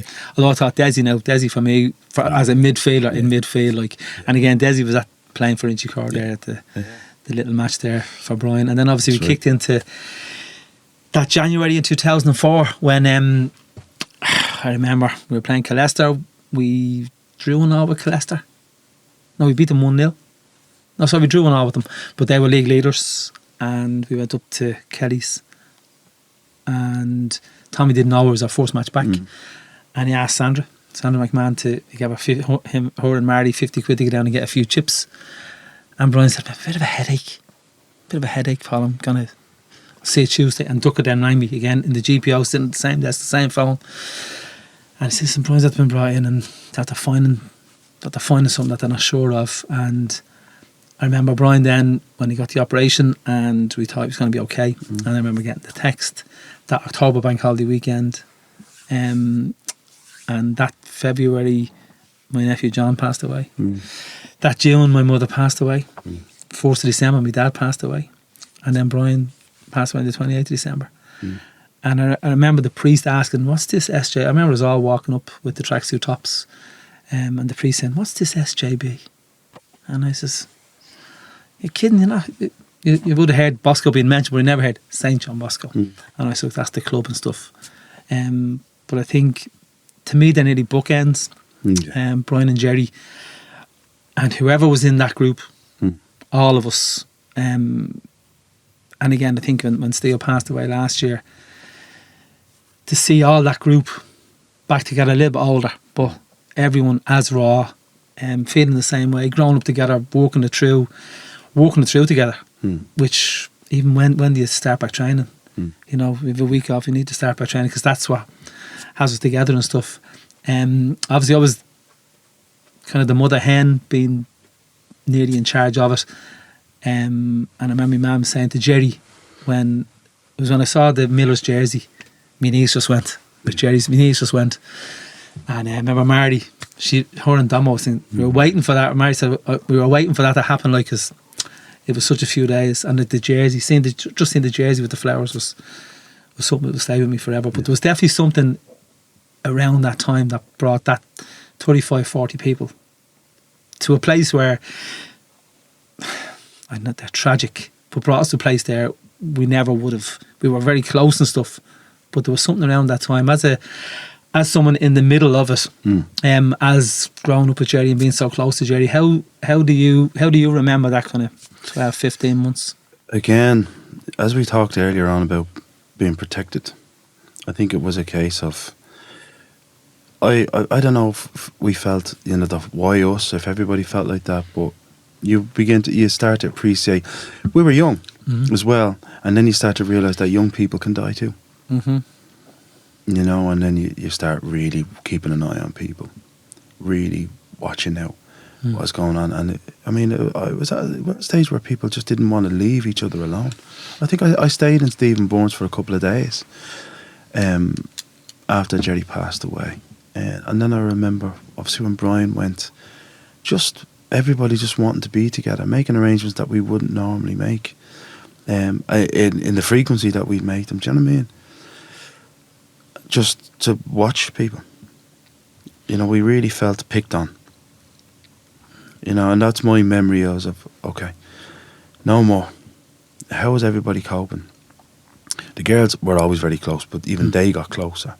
They wanted to get involved in football themselves, and it was just to be together. It's the answer to everything that we go through. That's our copium. Everyone being together. That's it, and that's how we get through. And I mean, it's and it'll always be the answer, really, no matter where people are. Brian, what a player! What a player! I named him in the podcast last week as in my best AUL 11. I mean, he's the one I mean, with a lot of gifted players, but he's the one player you wish you had his gifts. And he's only 23. You wish you had his gifts. So he was 22 and he got 6. So, everything. And I don't think he realised. He's no arrogance. No, he was as. And I'm not. It's not like it's not like I'm glorifying. That's the one thing that sticks out. You're not glorifying him. You're just telling him the way it is. And he had no arrogance, no idea of his talent. No, and you could literally play him anywhere. He was a great right full, but you need to play him in midfield. Do you know what I mean? He was becoming the number 6 I wanted. Well, we call him a number 6 now, but he was our defensive midfielder. Just so much energy, and then driving through anyway. He's unbelievable. He could do anything. So strong, everything. You know, and played for Inchicore as a banger every other week. Yeah, of course. I used to have to go up to make sure he wasn't playing, and I said, "Ray, what are you doing?" What? He came down with Matthew. Thorpe brought him down. I said, "Get off of you," because Ray was with Inchicore at the time. And I remember when the girls' team even. I remember the girls when there was talk of a girls' team. And the lads had the greenhouse around in the cul-de-sac in Carrow Road. My uncle David owns that house. Now or at the time? I owned it then. Still today. You obviously didn't tell them that before head cases that were moving. Well, I mean, was there a party every Friday? Yeah, but certainly when I was there, I remember the Christmas of 2003, the first Christmas of Jerry, that after Jerry had passed, I came home and I was with Kelly Young at the time from Liberty X. And she had no idea of Irish culture at all. Oh, you brought her up to Kelly's, I think, didn't you? I did, let alone Bosco culture. So the lads had Greg Conley, Mick Burke, Paddy Tyre, Jenko. The lads had a dartboard set up. Oh, there was a competition. Maybe you had to walk in. Had the music and all, you had to walk in long before Sky did it. And they insisted that she play, so her nickname was the Northern Star. To play. And then the Eleanor, of course, she was looking at me going, "This is deadly." She loved it. I remember because I was bringing her to Kilkenny, and she was like, "What are we going to Kilkenny for? We just stay with these lunatics." Do you know what I mean? We went to Kilkenny for a couple of days. But such is the feel. Again, people get us when they walk in from the outside. They just get us. There's no malice, there's no badness. Obviously, there's no excess. It's a few drinks, and Then we went up to, all of us went up to Joel's. I'll never forget it as long as I live. We're standing in a circle. Obviously, New Year's Eve. A whole lot of us. That's me on your handbags. Yeah, but they just as they're ringing the bells, and everybody in tears. Everybody. Steele Woods looking at me at the time. Lord have mercy on him. Don't you start, you know what I mean? And of course he started. But I just remember I never felt so emotionally united with, I remember Sandra McMahon, everybody, just everybody connected in a big, huge 100-man circle, it felt like. But it was protected. We were protected. That was our circle of steel, protecting each other, coping. That was our coping. Because there was definitely a darts competition, because I think I was playing Soapy. When they picked it out, and myself and Stephen were playing, and it was sudden death. So it was one game you were out, but it was a school college dress up kind of. So everyone's dressed as, the St. Trinians and that kind of outfit. And one of the girls came over and says, "Can I have a word with you?" Or two of the girls come over, "Can I have a word with you?" And I said, "Yeah." Jeez, okay. We want to set up a girls team, and I said, "Okay." The lad said, "You won't let us play." And I said, "I won't let you play." You'd encourage you. Who told you that? And they went through the 14 lads. so unanimous. So obviously they said, "Oh no, we're not going to care. Play all that." And then I remember Alison played. I remember Elaine played. Sandra, they all played. It was all the girlfriends of all the players. And I remember the first match was down in Ringsend Park. I remember a big gang. And I don't know, everyone was down at it. And then when Cuts and Corves were the two gym kind of places, and they were both doing a sponsorship deal as the Piro at the time. And I remember saying to the Cuts, so it was Cuts for men, and I said, "We're going to get you to sponsor the women's jerseys." And he says, "No, Cuts for men." And I says, "Yeah, but all the lads account to watch the girls playing, because they're all their girlfriends." So we Cuts for men. And actually the photograph that appeared in the, I think I'd done a calendar round at that time, and it's Cuts, and it's actually a picture of the wall in Cuts, and I cut it out and put it in front as if it's a banner. So I'm going to suggest I'll ask kind of your favourite player, favourite memory, hardest player you played against, favourite club to play against, your best goal for the club, the best goal. Couple of little questions. Yeah, yeah. And then if there's anything else you want to throw in. Yeah, I'm all right. I'll go with your agenda. Yeah. Okay, so Peter, a little bit of a tricky one here, putting you on the spot a little bit. Tell me your favourite player that you played with. Now, obviously, when you've been playing 20 odd years, it's difficult for the Bosco, of course. Yeah, so many of them. I mean, feel free to name check a couple. But I have to. To be honest, I want you to pick a favourite. Obviously, there's Jerry Martin, your own Never brother. heard of him. Probably the best sweeper we ever had. Bass player, maybe. Yeah, not a bad bass player. And Sean as well. I had to pick a musician. Eve as well. Yeah, I had to pick a musician. Yeah. Garrett and Collie Martin, great players. You've only mentioned Martin so far. Exactly. No relation. No relation. The cheek of them spelling it that way, says you. Obviously Brian Bean was probably the best player. I loved playing with Ronnie because we'd fun. Ronnie Redmond, and a great finisher. I loved playing with Trevor McGilly because we're best mates. I liked playing with Stephen Bourne because he was one of those lads that if Stephen approved of you, he wouldn't give you a compliment easy. If you'd done something, he'd be like, I like what you did there. My first captain under 11 was Stephen. I loved playing with Mick Bourke because I thought he defeated a lot of odds, a lot of fellas. Was he not too small to play with the first team? There you go, took it out of my mouth. And one player of the year, I think twice. Oh, you know, need to say. Yeah. I mean, it sounds like I'm going through everyone. I'm doing this deliberately. I loved Ian McDonald. Again, he's my friend, and I really think he's probably the most underrated centre half we ever played with. Well, when we won the league, in my first year with the first team, like, you played every minute of every match, and I'm not sure if you remember, but the match that we won the league, we were playing Orchard United away. We beat them on the Sunday, so we won the league, and then the last match of the season was the midweeker against Villa Celtic. And Liam Fitz had Ian in the car and somebody else, and Paddy Collins being the messer, I told him to put the number 6 jersey on him because Ian played midfield all that season, actually, because we had Jerry, John and John Gaffney as our two of those three were playing centre back. So I had Ian playing in midfield, obviously winning everything in there, and strong as ever, brave and as hard as ever. And I remember him running across the field and he saw Paddy wearing the 6. Well, I could only for Marty's in heaven, I couldn't repeat the words he called Liam Fitzgerald because there was a car crash in Mount Brown that they got caught up in, and I think he jumped out of the car. The only time I saw Ian jumping out of a car before that was when we beat Airfield 2-0 when Steele scored 2 goals, actually, and he jumped out when we went to McDonald's on the way home. And I only passed that last on Paddy's Day. So you've mentioned loads. I have. But my favourite, I have to say, and it's a strange one, even for me. You know, I loved playing with you because when we played up front together in those few games, because you used to give me the ball, and your priority was always to give the ball to. I loved playing with Alan O'Halloran because that, again, he just used to give me the ball. I've never seen anyone to pick out a ball like him. But my favourite was John Butler. For not just footballing reasons, he is and was a great man, great leader, brave. John has cuts on his forehead still, and you know why? I think he just practiced heading the wall. Exactly. Well, I used to say he used to come down with a bag of rocks. Exactly. Just to push himself. Exactly. A fantastic centre half, and he could play centre forward.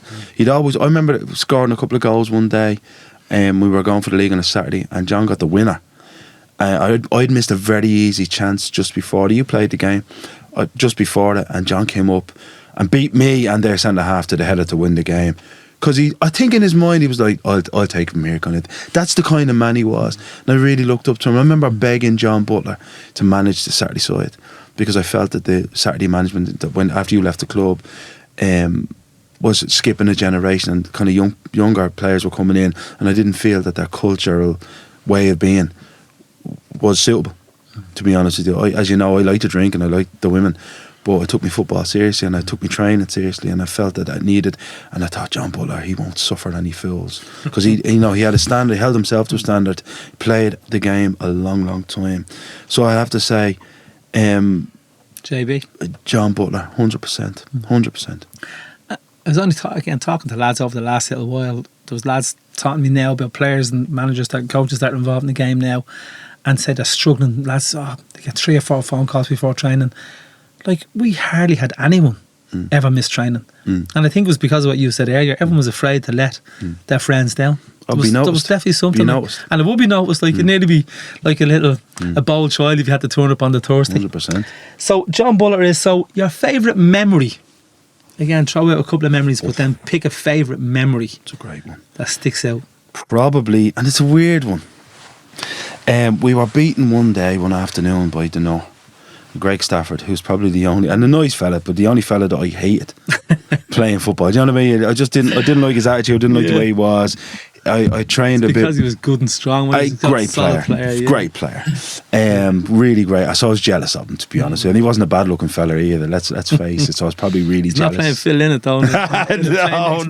No. He probably he's playing something. But and we were hammered. And myself, John Butler, Theo Woods, who again I should mention in my favourites, but Theo Woods, and I think Ian McDonald maybe or somebody else were on the line. Good Saturday side, Domo was picking the team. And Domo was someone I loved. You know, he always had faith in me as a player, and you know, I think I scored an awful lot of goals from the season that he managed. But I went ballistic. You'll remember this in the dressing room. And I just couldn't understand it. In those days, I didn't understand the dynamics of what might be going on. So I didn't understand that maybe Domo was stepping down, or a few players that might be coming to the end, and that might be the last. I just cared I don't lose that game. And I remember you saying something to me. We were having a deal that night in the Ivy Grounds, because you used to have them there, do you remember? And you turned around and said, everything you'd said in the dressing room was right, but Peter, there's a wrong time to be right. And it always, whenever I'm having a row with Jessica, my wife, and whenever I'm having a row with anyone, I always say, a great man once said to me, there's a wrong time as well to be right. Do you know what I mean? Because I said that to me there. I didn't remember saying that. It was. Yeah. That's probably, and it's a strange favourite memory. I mean, there's loads of memories that I have from trips that we went down when Ray McHugh took us down to Mayo. And we went 100-mile round trip to pick up Ivan. Exactly. He was at the wrong bridge on the motorway. I mean, in the positive sense, that's probably my favourite memory. I was only talking today to someone about the Mayo League, because the plan is to go calendar football in the next year or two. That everyone goes calendar football, so we're all playing February to October. So there's no one playing in November, December, January. And not that there is anyway, but to try and get it. And I was only talking to someone today who was meeting with the Mayo League, and I went, the Mayo League, I remember playing them years ago. That was a great trip. Yeah, that was a great trip. Phenomenal. So that's probably, besides that's probably my favourite memory, because we went down and we got beat, I think. We won this with two teams, so we won ours 2-0 or 2-1, and the other team lost theirs 2-0 or 2-1. So that's right. I think it was 4-4 or 4-3 or something. That's right. But we all went down. It was a long trip, longer than it had to be. But once again, we were all together. And I remember Mary was with us. She was. I remember myself, Robbie O'Connor, and it could have been, and Deco O'Rourke, Lord of Mercy on his soul. Can you believe that?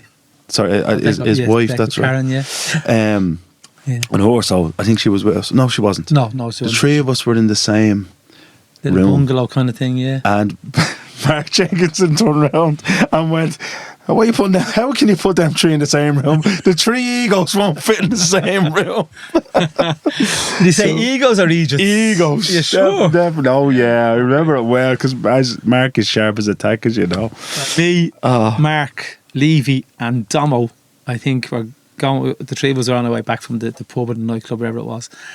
And Paddy had gone to bed an hour earlier or something, Paddy Doyle. He was rooming with Fran, and I think it might have been someone else. And we found a yard brush. And Paddy doesn't like the heat, as you know. So we had a yard brush through the window.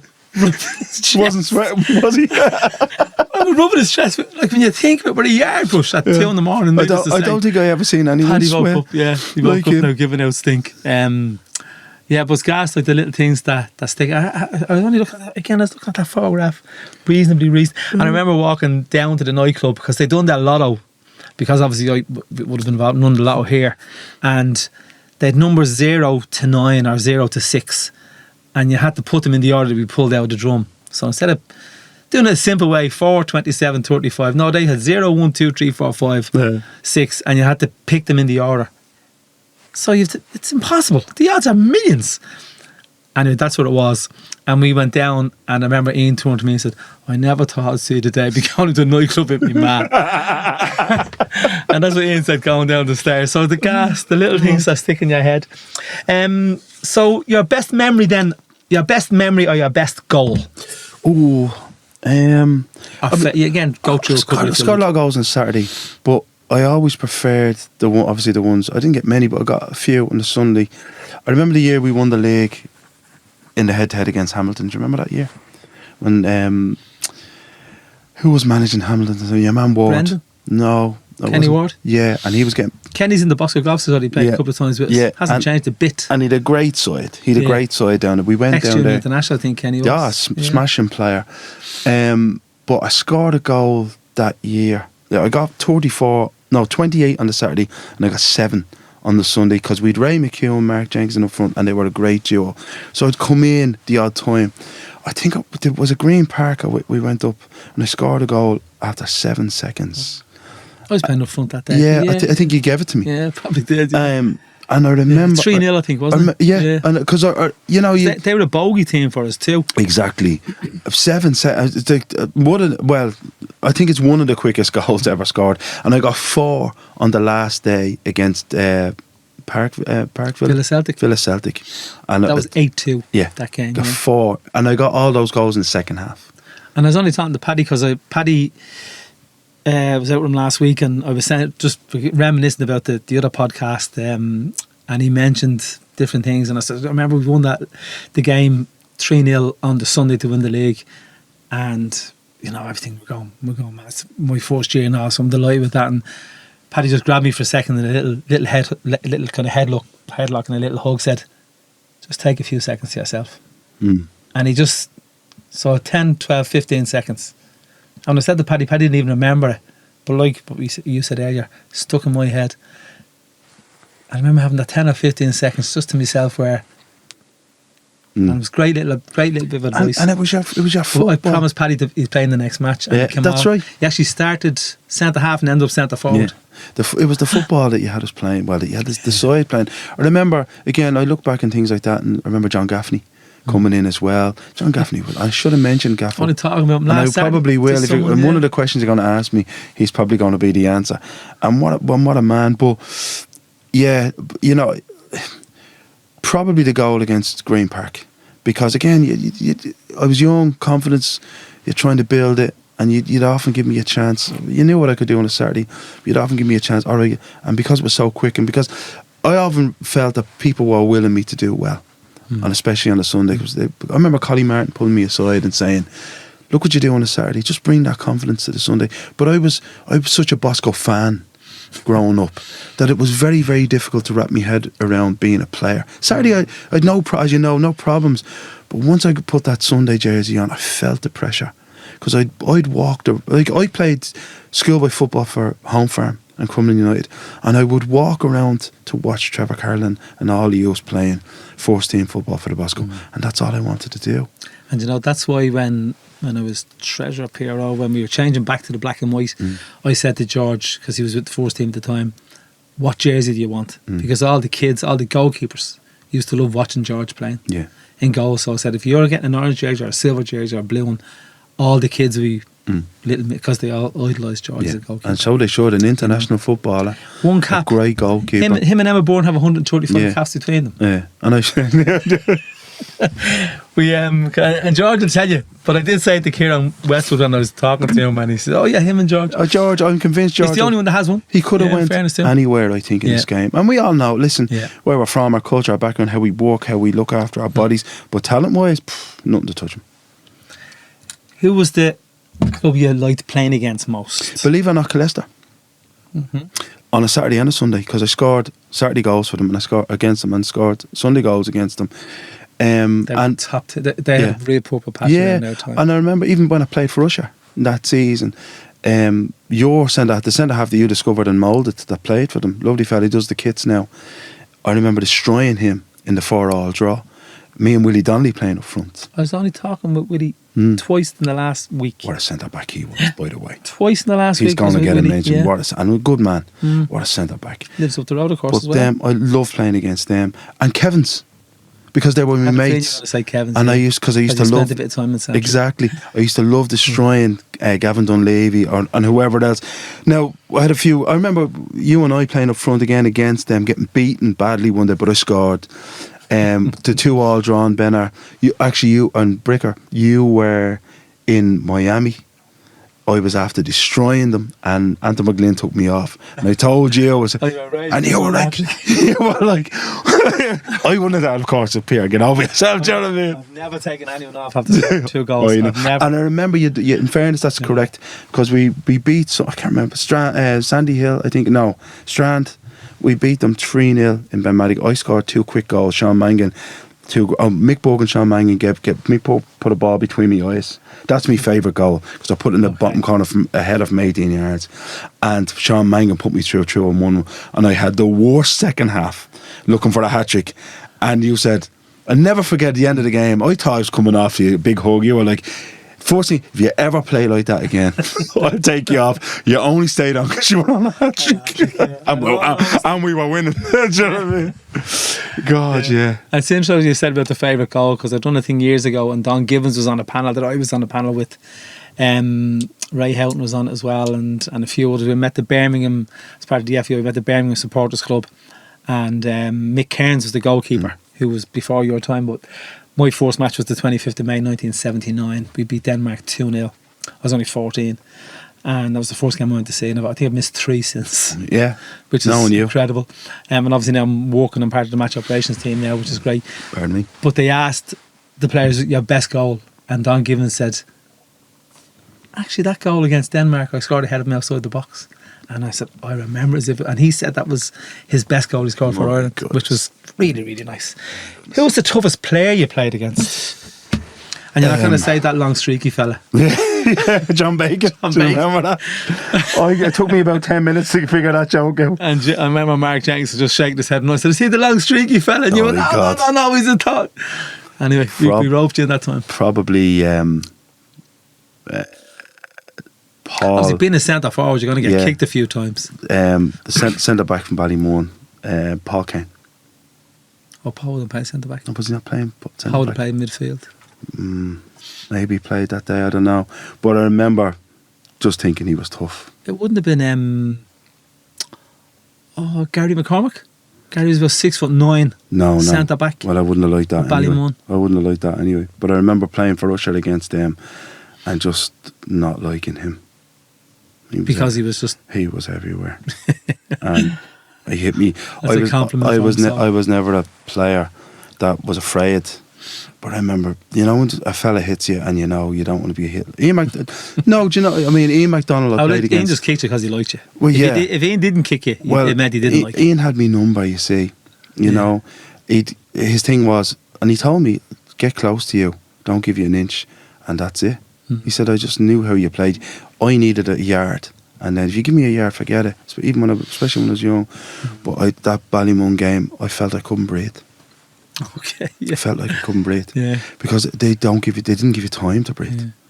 So I remember when we played Portmarnock and Austin, who we both know.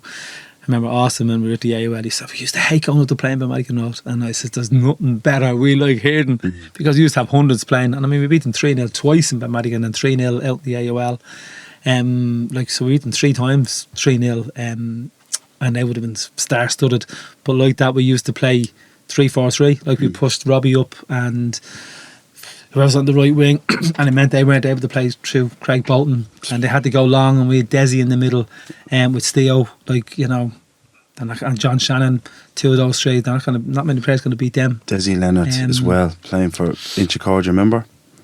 You were a player. Because he played here under 11. Yeah. He played for me, my first schoolboy team. I have to say, I remember playing for Paddy McGlynn with you. Me, you, Ivan, all that vintage Paul Tierney. And playing against Desi. And we were young. I mean, I was 18, Desi was 19. That was difficult. And with a smile on, we'd be talking to each other. But, jeez, Desi. See, but from Inchicore, we kind of find it hard because he played here.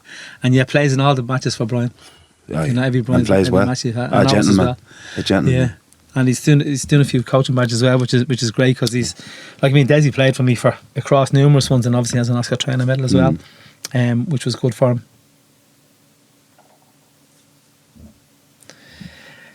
I'm just going to finish up. It's a sad, maybe a little bit of sad and a bit of glee as well, I suppose. Our number one supporter, the great Marty MacDonald. We've obviously mentioned Ian and Mark, who would have been a manager here for years as well.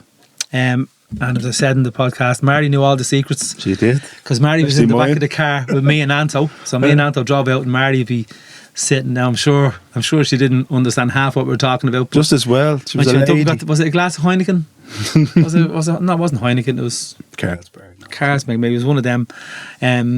But she just used to love sitting up there for the hour or two and just chatting. And in fairness to Ian, like, who's with his mate all the time, and was able to separate it. And of course, Mary being so innocent, she'd say something, or Jane could say something, and I'm mad, don't. Like, I think the club have the club person of the year is named after Mary, and I think that's something. I think that's something in the Bosco that we've done well. We've the Jerry, the Brian Trophy, we've Marty. With the club man of the year, the manager of the year as well was named after Shay Cairns, who was the secretary at the time, who would have played for us and stuff like that. So I think that's something we do really well. Now, obviously, you growing up with Ian, of course, probably knew. I remember Marty coming out on a Bosco minibus when we played against St. Moctus, and Ian wasn't even playing for me, but because she was for Bosco. Dan, a mother, Ian was playing with Maryland or something, and Mary's in the bus with us, like. Oh yeah. But I think Mary has a special place in all our hearts, and I think for, again, the Portmarnock match when we beat them 4-0 on a Saturday, it was a Monday night match. Yeah. Never remember a match being as wet. I cycled home to the GPO and I got soaked. Got in, went around, and Paddy, oil drive, off he went. He picked Aaron Gray up at Bank of Ireland there, Norman Key, Ian, and someone else was in the car. The game was 35 minutes old by the time Paddy arrived. I don't know, must have been one of his famous shortcuts. Mark MacDonald. I know the way. Mark actually played in that game. Like, he played the first hour. Andy Kavanagh was in goal that night as well, but we bashed them 4-0. But I remember Marty, there was only Marty, me, there was 2 subs, I think, because obviously 4 of the lads are in the car. And I remember thinking, how can a woman sit here for 2 hours in this weather? And it's something I'll never forget, and all the times we had. And when I gave her the ball, I remember the signed ball, the number one supporter. That's right. And she put that photograph up and took one down of her and Joe. And then, I'm not sure you remember, we were unbeaten for years at home. And Joe turned up at a match and we lost. So I gave a little comment, and Joe stopped going to the matches. Yeah, but you're very superstitious. You don't even realise. I know, but I just said very superstitious. No, but you are. I think I just remember stuff. Malachy's and all. Again, I'm talking about that to someone today, about Malachy's. But Joe, like, he stopped going to the matches, and I used to sit behind in the bushes. It's kind of bizarre. And I remember then even Alex Bourne, Alex the referee, Fran Bryan, a few of those kind of lads. Anytime, in fairness to them, although everyone argues and disagrees with referees, they all used to walk straight over and give Mary a little peck on the cheek before they started the match. And I think that's something that I think it speaks volumes about the likes of the Declan McDonalds, the Ben Finleys, the Ian Bradley, Alex Bourne, all that kind of group. Brad was on of referees that tickets. We knew well, like we had to talk to. Oh Jesus! Well, it's about the club. Adversary, and yet still would have. And even Alex Bourne, right, who didn't have any affection for the club. It's more the people. But again, I remember being asked by someone, if you were to have a referee to pick your match, I picked Alex. Now, I remember Alex doing a match in Bennett. Was actually George was only coming through, so it was the third team. Brian off Galtymore Road, and Dermot with the managers. Dermot Moore, my part in school. Take him on, Peter. Brian was a take him on. It was a Sunday match. It was a quarter final of a cup or something, and I was up in the house, and someone come up and said, Alex said, he needs a number on his jersey, George. And I said, what do you mean? He said he has his own jersey, and I said, it's a triple XL. I said, we haven't got a jersey to fit him. He says, it has to have a jersey with number 1 on it. I says, Alex, it's George. He's not playing centre forward. You're not going to miss him in a group. And he says, he has to have number 1 on his jersey, because Alex would have been very strict. rules. A bit like Jerry Bean. Remember Jerry Bean when he was reffing? We're playing Houghton the last match when I think we relegated them actually out of Premier A. Get them socks up over your knees. But he came in and he had this little Paul can see the footballs. 2 more squeezes of the pump. That's not the regulation. And he had captain's armbands in his socks. So again, but Alex, he wouldn't let George play. So I had to go up and draw a number 1 on the back of the jersey. And then George had to try to squeeze into it. I think it started as a 1. It looked like 11 by the time we put it on him.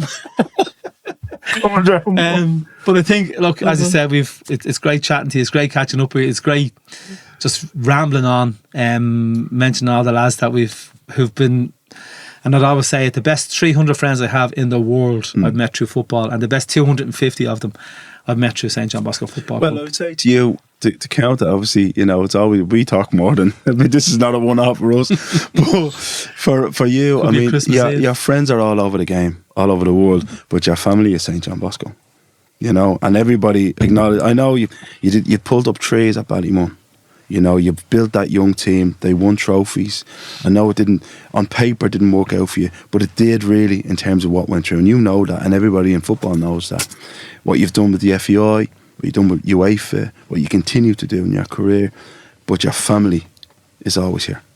And that's the thing we have in common, and we're in the same family, and we always will be. Yeah. And I think again, all the lads that we mentioned, you might see one for one end of the year to the other, or sometimes you might be at a funeral or something and we just slot straight back into all the little silly nonsense stories, and we've probably thrown up 25 stories here. Easy. If we had another, if Janko was sitting there, there'd be another 120. They're lying. That's not how to remember. I remember when you come back, when you were in Norway for about 2 years, was it? And the first Saturday match, and the first thing Janko says, "You got a great colour here." And you living in Norway for 2 years in the snow and ice. That's the first thing Janko said, and I remember saying, "Peter now knows he's back." You wait exactly because he waited that long. Yeah, to say he was waiting. He's probably waiting 2 years to say it. Yeah, 100%. Especially at our place. To be this and then exactly the celebration. Oh God, what a bunch of lads, eh? No, but look, it's as you say, family. The Bosco, it's the Bocco, as we call it, because of Jack Crowley, Lord rest him. And the only people that call it the Bocco are ourselves, and it's only because Jack couldn't pronounce Bosco. Yeah. But I think it sums up what we're about, and I'm sure every other club has their own little stories, but as it's our little bubble, it's just been great to catch up, great to see you back. Wish you all the success now with Moonlight. Needless to say, one thing we won't have is everyone would be willing you to do well, and I'm sure. Or they'll ask for the money back. The other way you live, around the corner here. But Peter, look, it's an absolute pleasure. Great to see you. As always. Great to see you.